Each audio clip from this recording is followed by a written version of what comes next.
오늘 우리에게 주신 하나님의 말씀은 사도행전 1장 21절에서 28절까지의 말씀입니다. 사도행전 네 번째 말씀인데요. 사도행전 1장 21절에서 26절까지의 말씀입니다. 제가 한 절, 여러분이 한 절 읽도록 하겠습니다. 21절. 이러함으로 요한의 세례로부터 우리 가운데서 올려져 가신 날까지 주 예수께서 우리 가운데 출입하실 때에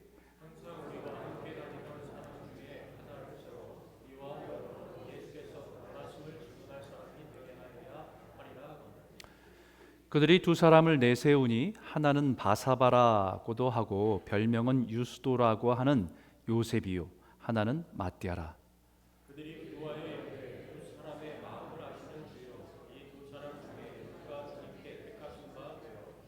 봉사와 및 사도의 직무를 대신할 자인지를 보이시옵소서. 유다는 이 직무를 버리고 제 곳으로 갔나이다 하고 제비부와 마띠아를 뽑으니 그가 11사도의 수에 들어가니라. 아멘. 우리 가끔 신문을 보면 구인 광고 같은 게 있죠. 사람을 찾는, 또 어떤 식당이나 아니면 어떤 비즈니스마다 필요한 사람들을 구하는 그런 광고들이 있습니다. 실제적으로 이런 광고가 예전에 있었대요. 뭐냐면 한번 보세요. 나이가 몇 살이건, 고향이 어디건, 어느 학교를 나왔건, 지난날에 무슨 일을 했건, 스스로 똑똑하다고 생각하는 사람, 능력은 있는데 아무도 안 알아준다고 생각하는 사람은 자기소개서를 써서 보내라.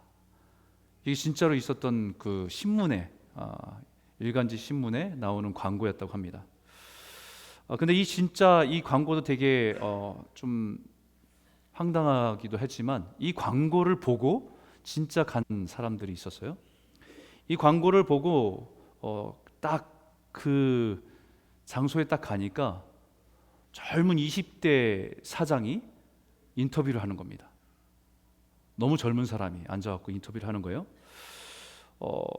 이 황당한 구인 광고를 신문에 낸 20대 사장이 누구였냐면 한국의 역사에 유명한 출판 언론계 쪽에 유명한 사람이죠. 한창기라고 하는 사람입니다. 그가 60년대에 미국의 브리테니커 이 백과사전 아시잖아요. 이것을 한국계 판권을 얻어서 판매하는 그런 사장으로 일을 했던 사람입니다. 여러분, 브리테니커 사전들이, 백과사전들이 집에 있었던 분들이 좀 있죠. 예전에 저희 집에도 저희 부모님이 이렇게 백과사전 이렇게 딱 전집을 해놓고 있었습니다. 여러분, 이게 보라고 있는 거예요, 장식하기 위해서 있는 거예요? 이게 굉장히 보니까 저희 집에도 이게 한참 있어서 저희 이민 여기 올 때 다 박스에서 싸왔습니다. 박스에서 싸웠는데 딱 비치해 놓으면 딱 뭔가 있어 보이잖아요, 그죠? 지적인 것 같고. 그러고 나서 또 이사하는데 나중에 이게 버릴 수도 없고 나중에 해다가 침대가 좀 가운데 가라앉아서 그 밑에 받치는 거로 좀 쓰다가 나중에 다 버렸습니다. 여러분, 이 사람이 이 브리테니커 백과사전을 한국에 판매하기 위해서 회사를 차릴 때에 냈던 구인 광고였어요. 여러분 잘 알다시피 그 당시만 해도 이 백과사전은 피아노보다 더 비쌌습니다.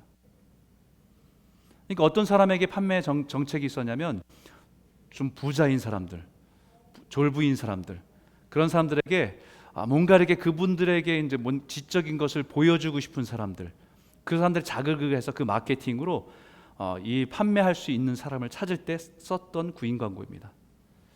그러니까 어떤 사람을 찾습니까?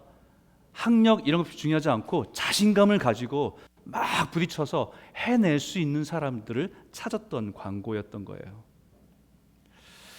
자신감 있게 일할 사람은 나이도 출신도 학교도 과거도 아무것도 보지 않고 자신감과 열정이 있는 사람이면 함께 할 수 있겠다라고 한 생각으로 자신의 마케팅 전략과 맞아 떨어졌기 때문에 거기에 맞는 사람을 찾았던 겁니다. 여러분, 오늘 본문에도 하나님께서 사람을 찾습니다. 예수님이 12제자 중에 가룟 유다의 자리를 대체할 사람을 찾고 있습니다. 여러분, 12명이란 이 숫자는 굉장히 중요한 의미입니다. 구약으로 보면 12지파, 이스라엘을 대표하는 사람들의 수가 12지파의 숫자고, 신약에는 12제자라고 하는 것은 신약을 대표하는 교회를 대표하는 제자들의 수가 12명입니다. 가룟 유다의 배신과 죽음으로 한 자리가 비었던 그 자리를 누군가를 세워서 그 사명을 감당하도록 지금 한 사람을 찾고 세워야 됩니다. 하나님의 나라의 증인의 사명을 감당할 수 있는 누군가를 찾아서 세우는 것이 지금 이 교회가 당면한 문제입니다. 오늘 이 본문을 보면서 우리에게도 중요한 의미가 있습니다. 우리가 살아간 이 시대에 우리 또한 하나님의 나라의 증인으로 살아갈 때에 우리에게 필요한 자격과 조건은 과연 무엇일까? 오늘 본문을 통해서 하나님의 나라의 증인으로 이런 자격이 필요하고 어떤 증거를 가지고 있어야 되는지를 돌아보면서 우리 신앙을 다시 되돌아보는 시간이 되었으면 좋겠습니다. 여기 하나님 나라의 증인을 찾을 때 중요한 조건을 두 절에 함축해서 말하는데 21절과 22절입니다. 우리 다시 한번 읽어보겠습니다. 시작. 이러함으로 요한의 세례로부터 우리 가운데서 올려져 가신 날까지 주 예수께서 우리 가운데 출입하실 때에 항상 우리와 함께 다니던 사람 중에 하나를 세워 우리와 더불어 예수께서 부활하심을 증언할 사람이 되게 하여야 하리라 하거늘. 예수님의 제자의 빈자리를 채울 새로운 사람을 찾는데 여기 이렇게 말합니다. 요한의 세례로부터 예수님의 부활 승천하실 때까지 주님과 동행하던 사람 중에서라고 말합니다. 예수님의 공생애를 함께한 사람이어야 한다는 것입니다. 그런데 여기에 이상한 게 요한의 세례부터라고 써 있어요. 요한의 세례로부터. 세례 요한은 여러분 잘 알다시피 예수님이 제자도 아니고 예수님의 교회를 위한 사도도 아닙니다. 예수님의 죽음과 부활도 보지 못했던 사람입니다. 그 전에 이미 헤롯에 의해서 순교를 당한 사람이 세례 요한입니다. 그럼에도 불구하고 예수님보다 먼저 이 땅에 와서 하나님의 나라를 선포하고 예수님을 통해서 이 땅에 하나님 나라가 임함을 준비하고 예비한 사람이 세례 요한입니다. 마치 하나님의 나라라고 하는 것을 커다란 오케스트라의 교향곡이라고 얘기한다고 한다면 세례 요한의 역할은 저 앞부분에 등장하는 서곡과 같은 역할을 한 거예요. 비로소 예수님도 세례 요한에게 세례를 받을 때가 있었습니다. 세례를 받으러 나오니까 세례 요한이 내가 당신에게 세례를 줄 만한 자격이 없습니다라고 거절했죠. 그럼에도 불구하고 세례를 베풀으라고 하는 예수님의 요청에 세례를 베풀게 됩니다. 그 세례를 베푸는 순간에 어떤 일이 일어납니까? 하늘이 열리고 성령이 비둘기같이 그 위에 임하고 그때에 하늘에서 소리가 들리죠. 이는 내 사랑하는 아들이요 내 기뻐하는 자라 라고 하는 소리가 그 자리에 있는 모든 사람들에게 들려집니다. 예수님이 이 세례 요한을 통해서 세례를 받은 그 순간서부터 예수님의 공생애는 본격적으로 시작하게 된다는 것을 알리고 있습니다. 그런데 이 요한의 세례로부터는 말이 단지 시기적인 의미라고 한다면 여기에 해당되는 사람들은 거의 없습니다. 베드로, 요한, 안드레, 야고보조차도 예수님이 이미 세례 받으시고 광야에서 40일간 시험 받으시고 그 다음에 갈릴리를 다니시다가 거기 어부들이 그물을 싣고 열심히 그물을 던지는 모습 보면서 나를 따라오너라, 내가 너희를 사람 낚는 어부가 되게 하겠다라고 부르셨기 때문에 세례 요한의 시기적인 의미라고 한다면 거기에 해당되는 사람은 아무도 없습니다. 그럼에도 불구하고 가룟 유다를 대신할 제자를 대체할 하나님의 나라의 증인을 찾는데 분명하게 요한의 세례로부터라고 하는 조건을 붙인 이유가 무엇이겠습니까? 그것은 시기적인 의미보다는 하나님의 나라의 복음의 의미를 분명하게 깨닫고 있는 사람이어야 한다는 것입니다. 하나님 나라의 복음에서 요한 세례 요한의 세례의 의미를 성경은 이렇게 말합니다. 마태복음 3장 1절과 2절에 그때에 세례 요한이 이르러 유대 광야에서 전파하여 말하되 회개하라 천국이 가까이 왔느니라. 첫 번째 여러분과 나눌 주제는 이겁니다. 우리가 하나님의 복음의 증인으로 살아갈 때 첫 번째, 회개의 증거가 있습니까? 바로 회개의 증거가 있어야 된다고 말합니다. 하나님 나라의 복음의 증인으로 세움받은 사람이 갖춰야 첫 번째 조건은 진정한 회개의 증거를 가지고 있어야 된다는 것입니다. 누가복음 3장 3절에 요한이 요단강 부근 각처에서 와서 죄사함을 받게 하는 회개의 세례를 전파하니라고 합니다. 요한이 베푼 세례는 죄사함에 대한 세례입니다. 죄를 씻어내는 세례입니다. 근데 여러분, 세례 요한이 세례를 베풀 때에 다 오는 사람들마다 다 세례를 베푼 건 아니에요. 누가복음 보니까 이렇게 말합니다. 요한이 세례를 받으러 나오는 무리에게 이르되 독사의 자식들아, 누가 너희에게 일러 장차 올 진노를 피하라 하더냐. 그러므로 회개에 합당한 열매를 맺고 속으로 아브라함이 우리 조상이라 말하지 말라. 세례를 받기 위해서 사람들처럼 다 몰려왔습니다. 근데 그 사람들 향해서 외칩니다. 독사의 자식들아. 회개는 혹시 진노를 피하기 위해서 받는 것이 아닙니다. 장차 임할 심판이 무서워서 혹시 모르니까 받아두는 보험과 같은 것이 아닙니다. 천국과 지옥이 있다는데 혹시 살다가 정말 천국과 지옥이 있다고 한다면 안 되니까, 그래도 세례 그렇게 부담스러운 거 아니니까 한번 받아나 보자라고 해서 받아놓는 것이, 그것이 세례가 아닙니다. 회개는 하나님 없이는 소망 없는 자신에 대한 영적인 실체에 대한 깊은 깨달음에서부터 시작되는 것입니다. 세례요한이 베푼 세례의 의미는 이미 예언된 이사야 선지자가 말했던 말씀 그대로입니다. 이사야 선지자의 예언된 말씀을 한번 읽어보죠. 같이 읽겠습니다. 시작. 선지자 이사야의 책에 쓴 바 광야에서 외치는 자의 소리가 있어 이르되 너희는 주의 길을 준비하라. 그의 오실 길을 곧게 하라. 모든 골짜기가 메워지고 모든 산과 낮은 산이 낮아지고 굵은 것이 굳어지고 험한 길이 평탄해질 것이요 모든 육체가 하나님의 구원하심을 보리라 함과 같으니라. 여러분, 이 말씀이 이사야 선지자가 세례 요한의 사명에 대해서 예언한 말씀이에요.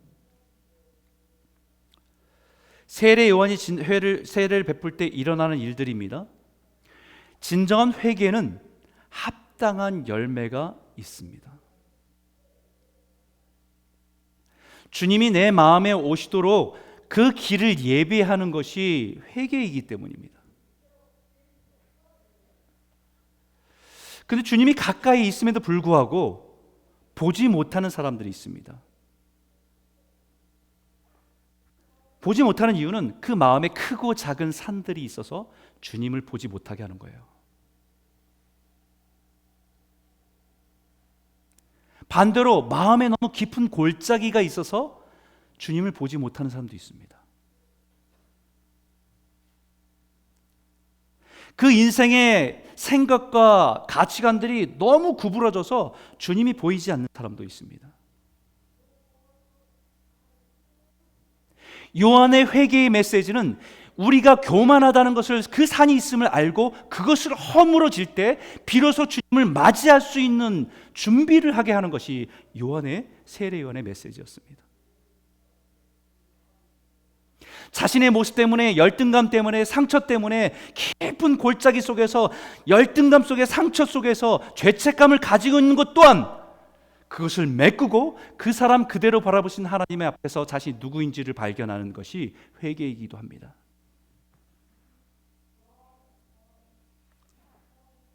세상이 헛된 것들로 가득 차서 주님이 보이지 않는 것이죠. 지금 내가 더 성공하고 싶은 욕망이 커다란 산이 되어서 주님을 막고 있는 것이 될 수도 있습니다. 회개는 그 산이 내 인생을 망치고 있고 막고 있다는 것을 깨달아 그것을 통곡하며 회개하는 것이, 무너뜨리는 것이 회개이기 때문입니다.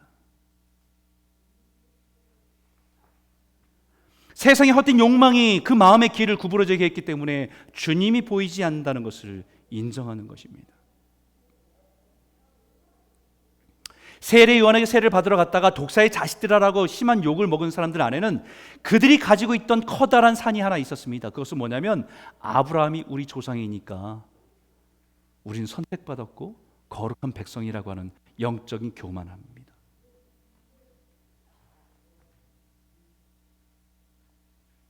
그것을 허물지 않고는 주님께로 나아갈 수 없는 거예요.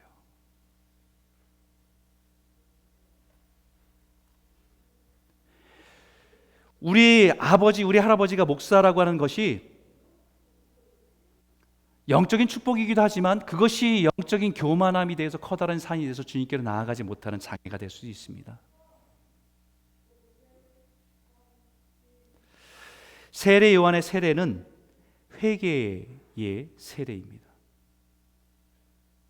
높아진 것을 낮아지게 하고 낮아진 것을 다시 메꾸기도 하고 구부러진 것을 곧게 하고 험한 것을 평탄케 해서 내 본질이 하나님 앞에 누구인지를 깨달아 주님이 필요한 존재인 것을 깨닫고 인정하는 것이 회개입니다.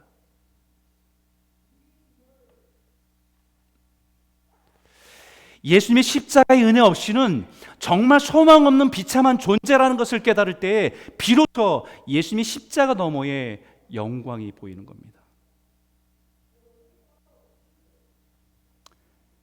자신이 하나님 앞에서 비참한 존재인 것을 깨닫지 못한다고 한다면 예수님의 십자가는 그저 여전히 장식에 불과할 뿐입니다.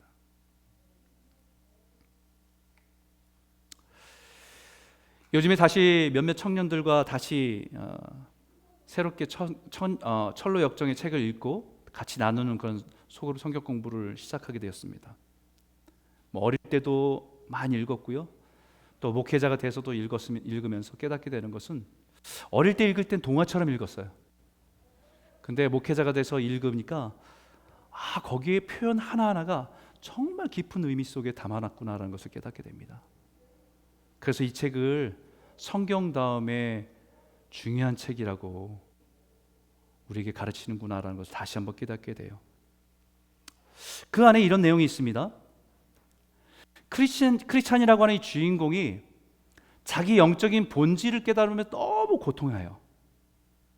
그 고통을 표현하는 것이 자기 어깨에 커다란 짐을 짊어지고 있는 모습으로 표현합니다.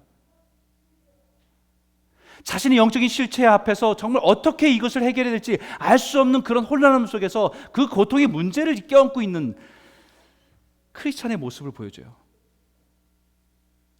그러다가 이제 걸어갑니다. 걸어가면서 십자가의 언덕을 향해 걸어가다가 십자가의 그 영광의 빛 앞에서 비로소 그 자유함을 얻어서 그 모든 짐들이 풀어져 나가는 자유함을 누리게 돼요.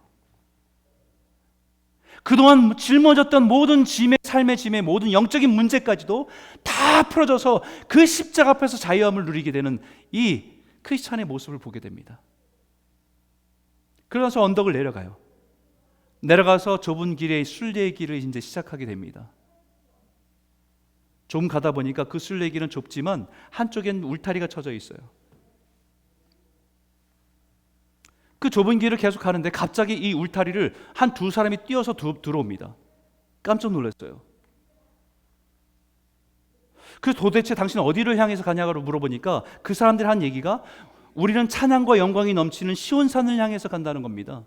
자기하고 목적지가 똑같아요. 그래서 처음에는 너무 좋아해서 우리 같은 동행이구나라고 너무 기뻤습니다. 그런데 가만 보니까 좀 이상해요.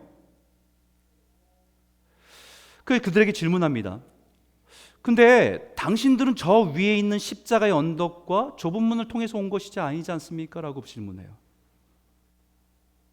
그래서 그 사람들이 대답을 합니다. 그건 불필요하고 번거로운 일이고 이렇게 쉽게 갈 수 있는 길이 있는데 무엇하러 그것을 언덕까지 올라가냐고.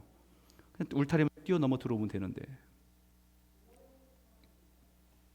그리고 오히려 그것을 지혜롭다고 당당하게 여겼습니다. 그렇게 해서 그 사람들과 같이 순례길을 같이 걸어가는데 계속 대화하면 할수록 그 사람들과 뭔가 좀 다르다는 것을 느꼈어요. 그래서 조금씩 거리가 멀어집니다. 그러다 갈림길이 나타났어요. 갈림길이 나타났는데 이 크리스찬은 자신이 걸어야 할 길이 좁은 길이고 곧은 길을 향해서 걸어가야 된다는 것 때문에 언덕을 향해서 곧게 계속해서 올라가기로 합니다. 언덕이었어요.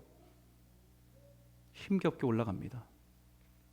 그런데 이 두 사람은 언덕을 향해서 올라가기보다는 양쪽에 평평하고 괜찮은 길들이 보이는 겁니다.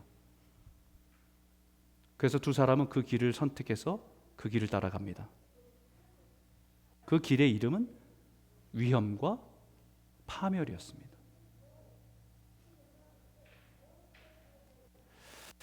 진정한 회개의 증거가 없이 걸어가는 순례자는 고난을 넘어설 수는 없습니다.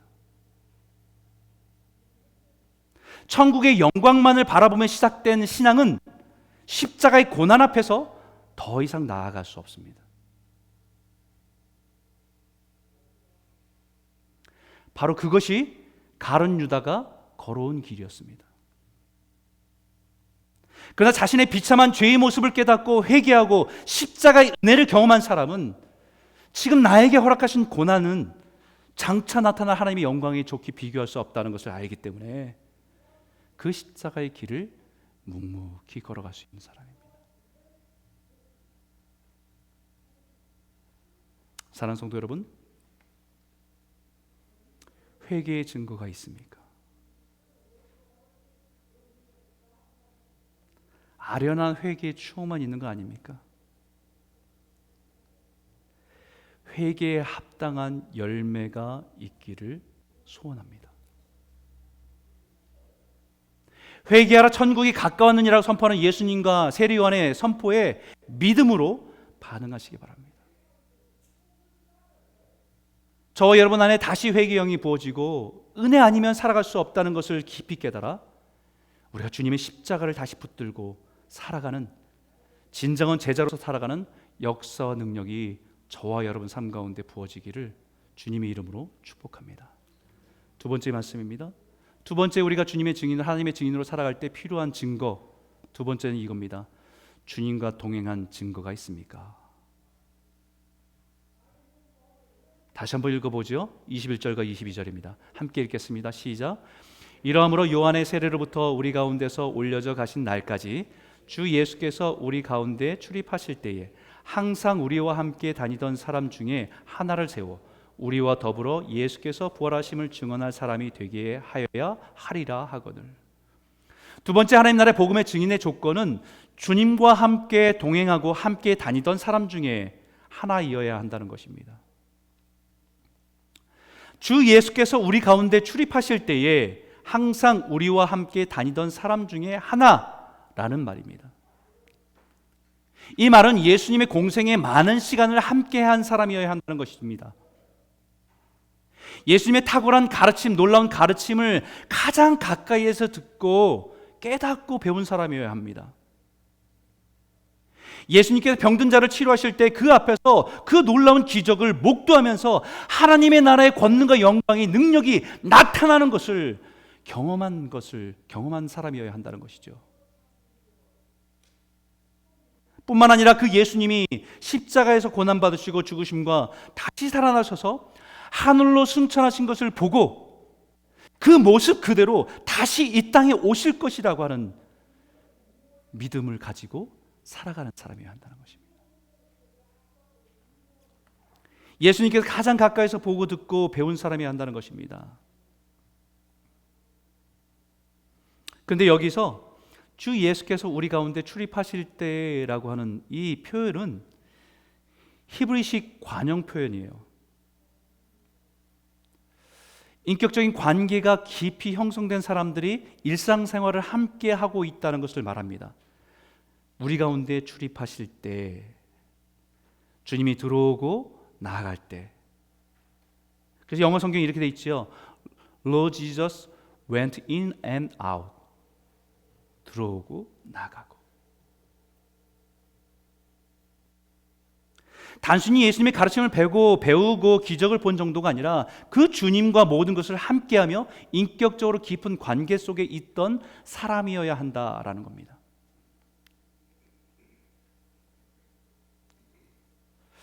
가룟 유다가 실족하고 시험에 들어 예수님을 배반한 것은 예수님의 가르침이 부족해서가 아닙니다. 예수님의 놀라운 기적이 일어날 때, 그 기적을 행할 때 그 자리에 없었던 사람이 아닙니다. 모든 시간을 함께 했습니다. 그런데 예수님과 깊은 관계 가운데 서지 못했습니다. 누가복음 22장 2절과 6절에 보면 이렇게 말합니다.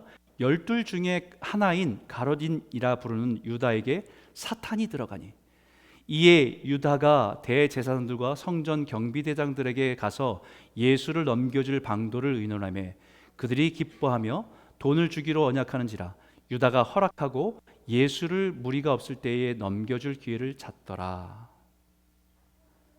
가룟 유다에게 누가 출입합니까? 사탄이 출입합니다. 탐욕이 가득 차 있습니다. 사탄과 탐욕이 그 자기 마음에 자리 잡도록 허락해 준 것입니다.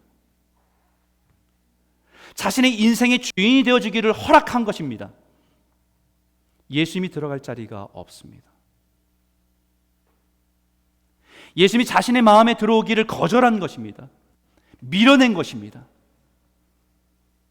예수님의 가르침을 들었고 기적을 보았어도 예수님과 인격적인 깊은 관계에 들어가지 못한 것입니다. 스스로 거부한 것입니다. 몸은 예수님과 함께 했지만 그의 마음은 이미 떠나 있었습니다. 이것은 오늘 우리에게도 마찬가지죠. 어릴 때부터 부모를 따라 교회에 다닌 것이 주님과 동행했다는 증거는 아닙니다. 교회에서 여러 가지 직분을 가지고 다니고 있는 것이 주님과 동행했다고 하는 증거가 될 수는 없습니다.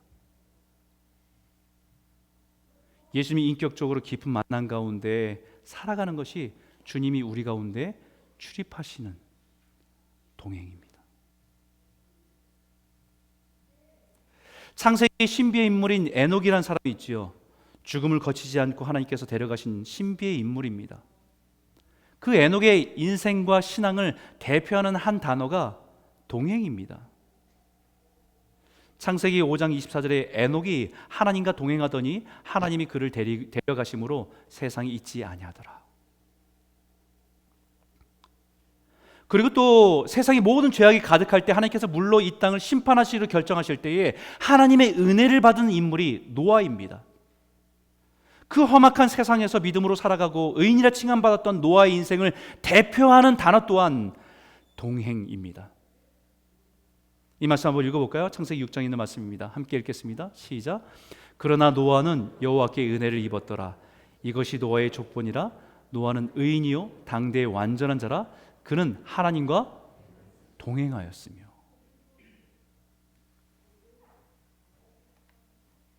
험악한 세상, 혼란한 세상에서 믿음을 지키고 살아가는 영적인 힘은 하나님과 동행하는 삶입니다. 하나님과 동행하는 삶은 믿음으로 기도하고 믿음으로 말씀에 순종하는, 그때 하나님과 친밀한 교제 가운데 있는 삶을 하나님과 동행하는 삶이다라고 말합니다. 믿음으로 기도하고 믿음으로 순종하는 것입니다. 좀 더 이것을 실제적으로 적용해서 보면 매 순간 하나님께 묻는 거지요. 하나님, 제 생각이 하나님 뜻에 합당합니까? 하나님, 제가 지금 하려고 하는 일이, 지금 제가 하려고 하는 말이 주님이 기뻐하시는 것 맞습니까? 주님, 제가 지금 결정하라고 하는 이 결정이 주님 보시기에 올바른 결정입니까?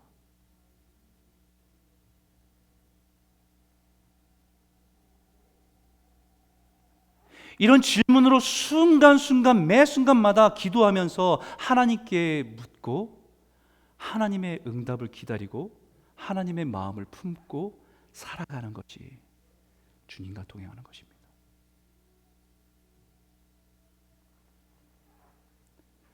하나님께 우리가 물으면 하나님은 우리를 깨닫게 해주실 것입니다. 우리 마음에 하나님의 마음을 보여주실 것입니다. 그러면 그것을 믿음으로 순종하는 것이 동행하는 것입니다. 어떨 때는 내 감정이 다 따라가지 않습니다. 하지만 주님께서 그것이 옳다라고 말씀하시는 것을 믿음으로 결정하고 순종하기로 결정하는 것이, 그것이 동행하는 것입니다.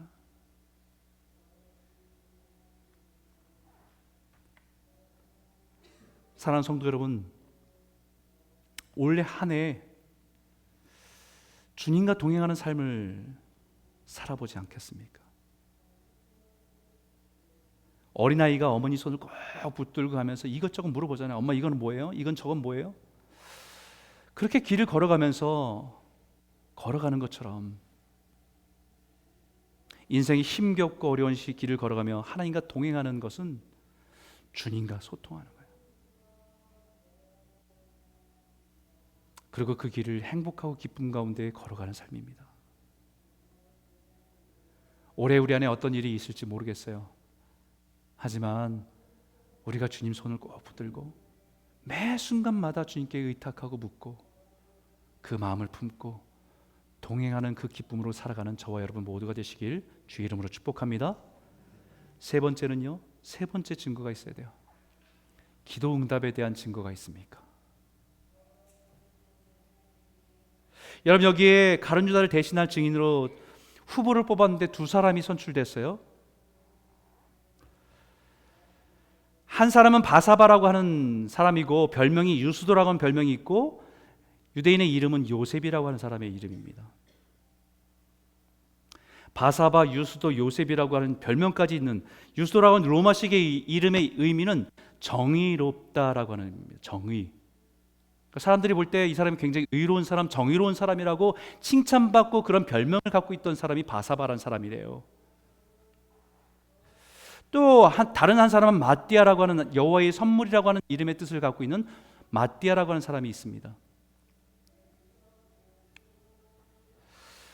여러분, 후보가 한 사람이면 다행이지만, 아니면 두 사람을 채우는 자리면 괜찮지만, 한 사람을 채워야 되는데 두 사람이 후보가 됐습니다.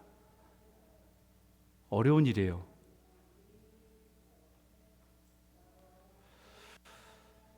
제 선배들이나 제 친구들이나 목회에서 여러 가지 어려움들인데 제일 어려울 때 이럴 때래요. 장로님을 뽑아야 되는데 채워야 될 인원은 한두 사람인데 후보가 된 사람은 대여섯 사람입니다. 그때가 진짜 기도가 많이 필요한 때래요. 제일 쉽게 교회가 깨지기 쉬울 때가 그때입니다. 자칫하면 파벌이 생기고 공동체가 깨어지는 일이 일어날 수 있기 때문입니다. 내가 지지하는 사람이 인정받지 못할 때 거기서 오는 서운함들이 누구에게나 있을 수 있기 때문입니다. 그것이 당사자인 경우에는 더욱 아쉬움이 남을 것입니다. 그래서 기도하는 것입니다.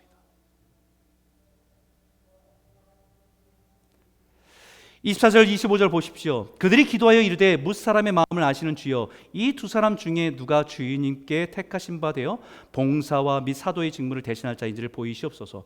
유다는 이 직무를 버리고 제 곳으로 갔나이다 하고, 모인 사람들 함께 기도하면서 누구를 뽑아야 될지 하나님께 지혜를 달라고 기도했습니다. 그리고 제비를 뽑았어요. 그리고 마띠아가 선출됐습니다. 마띠아가 선출되어서 12번째 사도로 임명이 됐습니다. 반대로 얘기하면 바사바는 떨어졌습니다. 저는 문득 이런 생각을 하게 됐어요. 만약에 바사바가 정말 증인으로서 자격이 있는데 잘못된 선택이었다고 한다면, 사람들한테 인정받을 만큼, 의로운 사람에게 인정받을 만큼 칭찬받는 사람이었는데 그 사람을 뽑았어야 되는데 잘못 뽑아서 마띠아라는 사람을 뽑았다고 한다면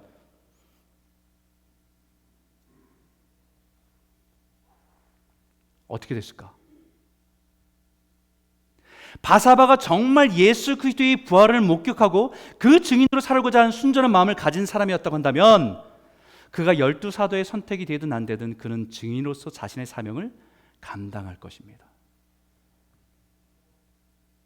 근데 만약에 그가 12명의 사도의 마지막 사도로 인정받는 자리에서 탈락한 것 때문에 마음이 상하고 예수님의 제자로서 살아가는 길에서 벗어나 삐졌다고 한다면,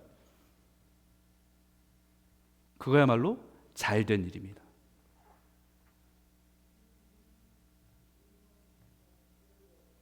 왜냐하면 그 사람은 예수님의 제자로서 십자가의 부활의 증인으로 살아가는 것보다는 예수님의 12명의 사도의 자리라고 하는 그 자리를 탐한 사람이라는 것이 드러났기 때문입니다.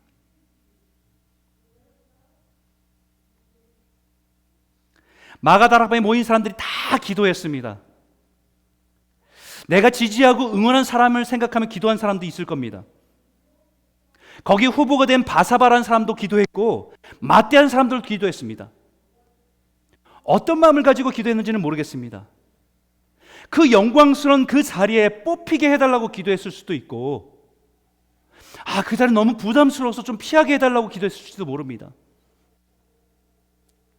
그러나 중요한 것은 기도 후에 제비를 뽑아 결정된 그 모든 결정에 모두가 순종했다는 것입니다. 내가 원하고 바라는 대로 되었든 안 되었든 기도의 응답에 순종했다는 것입니다.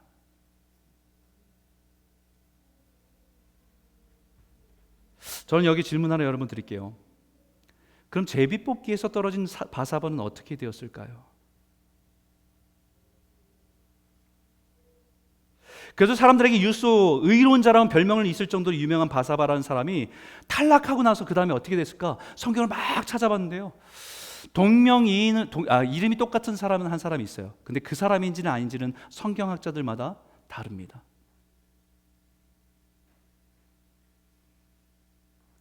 예전 교회에서 청년 사역을 할 때 우리 청년들은 이제 회장을 뽑잖아요, 그죠? 회장을 보면 회장으로 뽑힌 사람이 되게 열심히 일합니다. 대단히 열심히 일해요. 교회 청년들에게 막 교회 와서 중요하다고, 청년 사역이 중요하다고, 교회 부흥이 청년에 달렸다고, 깨어 있어야 한다고 막 부르짖으면서 정말 열심히 이렇게 일합니다.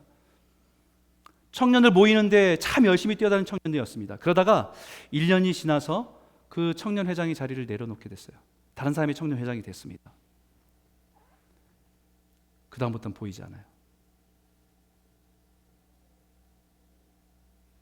심지어는 예배조차도 참여하는 것을 잘 안 하는 것을 보게 돼요. 자기가 회장했을 때보다 저 사람이 회장해서 잘 되는 것을 보는 것이 마음에 불편하기도 한 거예요. 그러면 그 사람은 직함을 가지고 일한 사람입니까?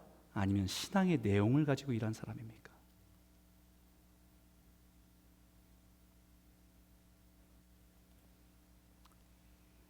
성경이 이 바사바라는 인물에 대해서 그 후에 어떤 인물로 살았는지는 성경에 기록되어 있지 않아요. 하지만 여러 역사적인 문헌에 조금 힌트가 있는 것은 여전히 그가 세인트 바사바라고 하는 이름을 얻어서 초대교회의 중요한 일꾼으로 역할을 했다는 것은 남겨져 있습니다. 12 사도에 뽑혔든 뽑히지 않았든 기도의 응답에 대한 증거를 가지고 살아가는 것은 내가 기도한 대로 이루어지지 않아도 나의 신앙의 본분을 지키며 살아간 삶 그 자체가 증거입니다.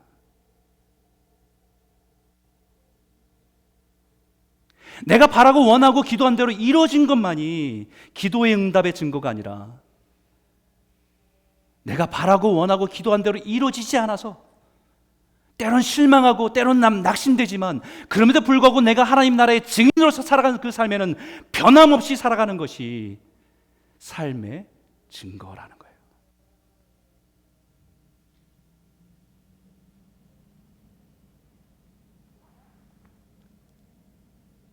사랑하는 성도 여러분, 올해 안에 먼저 여러분들 안에 기도가 회복되길 원합니다. 그래서 우리 안에 삶의 모든 문제 앞에 간절히 기도하고 간구했던 그 모든 것이 응답되어서 하나님이 이렇게 하셨어요, 하나님이 이것을 나에게 응답 주셨습니다라고 하는 기도의 응답도 가지고 살아야 되지만, 그것도 풍성해야 되지만, 내가 그렇게 원하고 간구하고 기도했지만 되지 않아서 원하는 대로 되지 않은 것 때문에 실망하고 낙심됐지만, 그러나 변함없이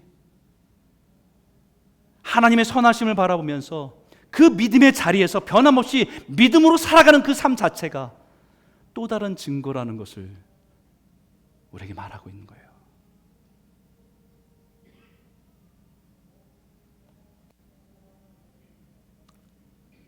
올해 안에 여러분의 삶 가운데 기도로 인한 하나님의 응답과 그 증거들로 차고 넘치기를 원합니다.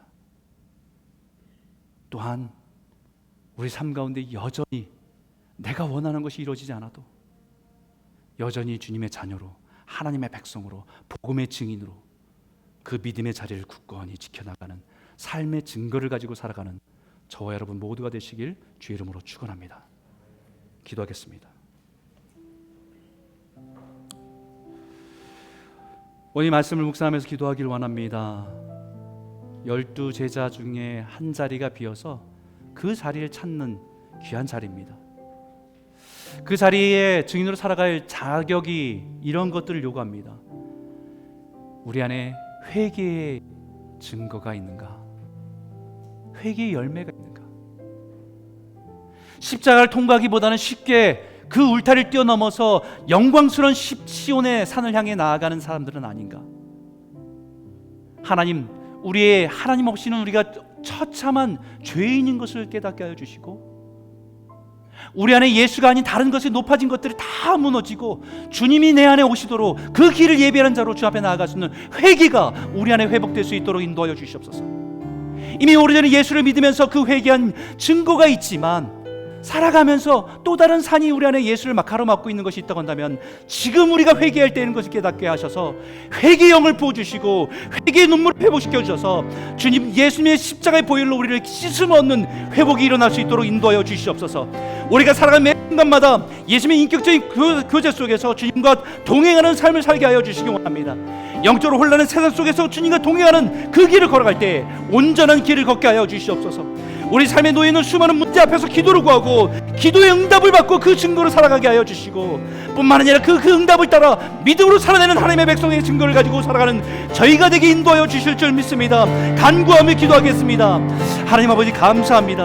하나님 아버지 오늘 이 말씀을 통해서 우리가 아버지 이 땅에 살아가는 하나님 백성으로서 회개해야 될 때를 알게 하여 주셔서 주님이 가까이 오심을 깨달아 우리가 회개하며 주님 앞에 진정으로 믿음으로 나아가는 자들 인도하여 주시옵소서. 이미 주님을 영접하고 살아가는 우리 마음 가운데 수많은 산들이 우리 안에 자리 잡고 있는 것을 깨뜨리고 무너지게 하여 주셔서 주님이 내 안에 들어오시도록, 주님이 나를 다스리시도록 주 앞에 내 나아가는 자로 설 수 있도록 인도하여 주시옵소서. 오늘도 십자가의 보혈이 정결케 하시는 은혜가 있게 하여 주시고 십자가의 보혈의 능력이 우리를 새롭게 하시는 은혜가 있게 인도하여 주셔서 깨끗함을 가지고 정결함을 가지고 주님랑 되시는 주님을 맞이할 수 있는 성도로 설 수 있도록 인도하여 주시고 붙잡아 주시옵소서. 하나님 아버지 매 순간순간마다 하나님과 동행하는 삶을 배우기 원합니다. 묻고 기도하며 하나님의 응답을 가지고 하나님의 뜻을 가지고 살아가는 믿음으로 살아가는 동행하는 삶이 되게 인도하여 주셔서 혼란한 세상 속에서 우리가 마땅히 걸어갈 길을 찾아갈 수 있는 저희 되게 인도하여 주시옵소서. 하나님 아버지 우리가 또한 이 말씀을 통해서 우리가 정말 우리 삶 가운데 기도의 응답의 증거를 가지고 살아가기 원합니다. 내가 바라고 원하는 것을 간구할 때 주님께서 놀라운 역사를 통해서 나에게 주신 기도의 응답을 붙들고 살게 하여 주시고, 뿐만 아니라 하나님 아버지 내가 원하고 바라던 것들이 되지 않아 때론 실망과 절망 속에서도 우리가 하나님의 자녀이고 하나님의 백성이고 우리 증인이라는 사실들 앞에 믿음의 그 길을 걸어가는 증거가 있도록 인도하여 주시고 잡아 주시옵소서. 믿음으로 살아가는 성도 되게 하여 주시고 우리가 그 증인의 삶을 감당하는 교회가 될 수 있도록 인도하여 주시고 잡아 주시옵소서.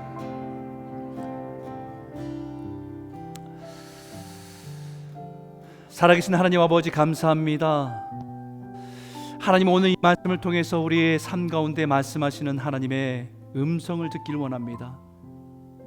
이미 우리가 예수를 믿을 때 하나님 우리가 주님께 회개하고 사함받아 주님의 자녀로서 그 길을 걸어가지만 하나님 어느샌가 우리의 마음에 높아진 것들이 너무 많이 있습니다. 세상에 높아진 산들, 교만한 성공, 수많은 것들로 인해서 높아진 것들이 하나님 다시 한번 무너지는 역사 있게 인도하여 주시고, 하나님 우리의 상처로 인해서 우리의 가진 것과 우리 부족함을 인해서 상처로 인한 웅덩이 속에 갇혀서 주님을 바라보지 못한 그런 것 또한 우리가 다시 주님의 은혜 가운데 회복될 수 있도록 인도하여 주시옵소서. 하나님 우리 다시 주님과 동행하는 삶을 시작하기 원합니다. 매 순간마다 주님께 묻고 하나님의 뜻을 구하고 선하시고 온전하시고 기뻐하신 뜻이 무엇인지를 찾으며 그 안에 믿음으로 순종하는 삶을 살아갈 때에 주님이 우리 안에 인앤아웃, 주님이 우리 안에 함께 동행하는 삶을 살아갈 수 있도록 인도하여 주시옵소서. 하나님 아버지, 우리 인생 가운데 어떤 일이 있을지 우리는 알 수 없습니다. 하지만 마치 부모님의 손을 붙들고 함께 걸어갔던 그 인생의 길인 것처럼 우리 인생 속에 주님과 동행하는 삶이 이어질 수 있도록, 하나님 펼쳐질 수 있도록 우리를 인도하여 주시고 함께하여 주시옵소서. 하나님, 우리 삶 가운데 기도의 응답으로 가득한 증거를 가지고 살아가게 원합니다. 우리가 간절히 원했던 것, 누군가를 위해서 간절히 눈물로 기도했던 것, 주님께서 우리 가운데 그 기도를 외면하지 않으시고 들으신다는 그 응답을 가지고, 그 증거를 가지고 살아가는 하나님의 백성 되게 하여 주시고, 또한 하나님, 우리가 원하고 바라고 원하는 것들이 되지 않을 때 여전히 주님의 선하심을 바라보면서 하나님의 자녀의 길, 하나님의 백성의 길, 하나님의 복음을 전하는 증인의 길에 서서 믿음으로 걸어가는 삶의 증거를 가지고 나아가는 하나님의 백성들 다 될 수 있도록 하나님 붙잡아 주시옵소서. 우리 교회가 이 마지막 세대 가운데 그런 교회 되기 원합니다. 주님 다시 오심을 준비하는 깨어있는 교회 되기 원합니다. 우리를 증인으로서 사용하여 주시옵소서. 예수님 이름으로 감사하며 기도드렸습니다. 아멘. 다 같이 일어나셔서 우리 찬송하면서 다시 한번 우리 마음을 헌신하겠습니다.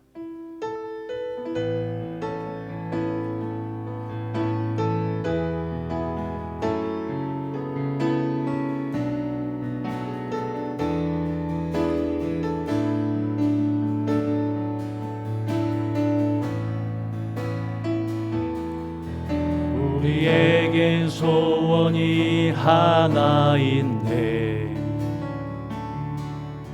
주님 다시 오실 그날까지 우리 가슴에 새긴 주의 십자가 사랑, 나의 교회를 사랑케 하네. 주의 교회를 향한 우리 마음, 희생과 포기와 가난과 고난, 하물며 죽음조차 우릴 막을 수 없네. 우리 교회는 이 땅의 희망, 교회를 교회 되게, 예배 되게 우릴 사용하소서. 진정한 부흥의 날 오늘 힘하도록 우릴 사용하소서.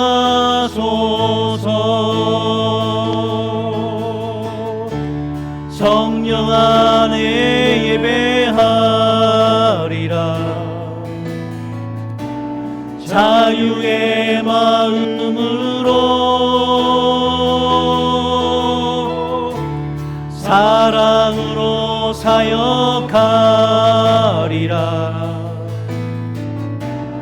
교회는 생명이니 교회를 교회 되게, 예배를 예배 되게 우릴 사용하소서. 진정한 부흥의 날 오늘 힘하도록 우릴 사용하소서.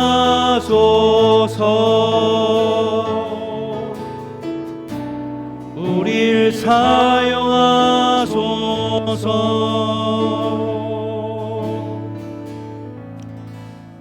기도하겠습니다. 하나님 감사합니다. 주님의 은혜 가운데 우리를 붙들어 주시고 십자가의 사랑으로 우리를 용서하여 주시고 하나님 자녀 되게 하심을 진심으로 감사드립니다. 하나님, 우리에게 주님의 자녀가 되어서 걸어가는 여정 속에 계속해서 솟아오르는 세상의 욕망들을 무너뜨리시고 새롭게 해주셔서 정결한 하나님의 백성도로 살아갈 수 있도록 인도하여 주시옵소서. 하나님, 우리에게 이미 많은 것을 허락하셨는데 감소보다는 부족함으로 원망과 불평으로 살아가는 우리의 모습을 회개합니다. 하나님, 주님의 것을 주님께 감사함으로 귀한 예물을 주님께 드립니다. 이 예물이 주님을 향한 우리들의 정성과 마음을 담아 드리는 예물 되게 하여 주시고, 이 예물을 통해서 하나님의 나라의 복음이 선포되는 일에 쓰임 받도록 축복하여 주시옵소서. 공공 가운데 있는 우리 성도들을 붙들어 주셔서 주님과 동행하며 주님이 채우시고 역사하시는 은혜를 누리고, 구하고 간구하는 것마다 채우신 하나님의 역사를 자랑하고 삶의 증거를 가지고 살아가는 가정들이 다 될 수 있도록 인도하여 주시옵소서.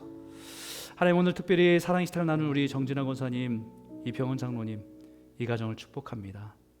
하나님, 우리가 늘 함께 할 수는 없었지만 그래도 함께 이렇게 만나서 예배할 때 우리가 한 지체요, 한 공동체임을 깨닫게 하여 주시고 그 사랑을 나눌 수 있는 관계 되게 하심을 감사드립니다.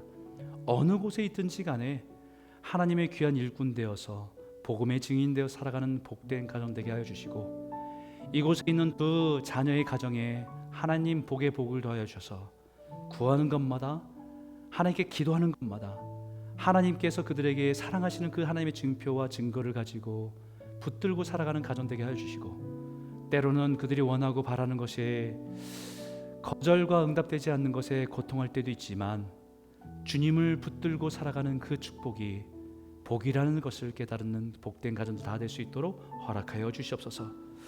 여호와는 내게 복을 주시고 너를 지키기 원하며, 여호와는 그의 얼굴을 내게 비추사 은혜 베푸시기를 원하며, 여호와는 그 얼굴을 내게로 향하여 드사 평강 주시기를 원하노라. 이제는 우리 주 예수 그리스도의 은혜와 하나님 아버지의 무한하신 사랑하심과 성령님의 역사하심이, 교통하심이 오늘 우리가 하나님의 나라의 증인으로서 회개의 증거를 갖기를 원하고 주님과 동행하는 증거를 갖기를 원하고 우리의 기도의 응답의 증거를 붙들고 살아가기를 다짐하는 우리 모든 성도님들 머리 위에, 가정과 기업 위에, 지금도 복음을 들고 세상 땅 끝에서 복음을 전하시는 그 선교사님들과 그 땅 위에 이제로부터 영원토록 함께 있기를 간절히 축원하옵나이다. 아멘.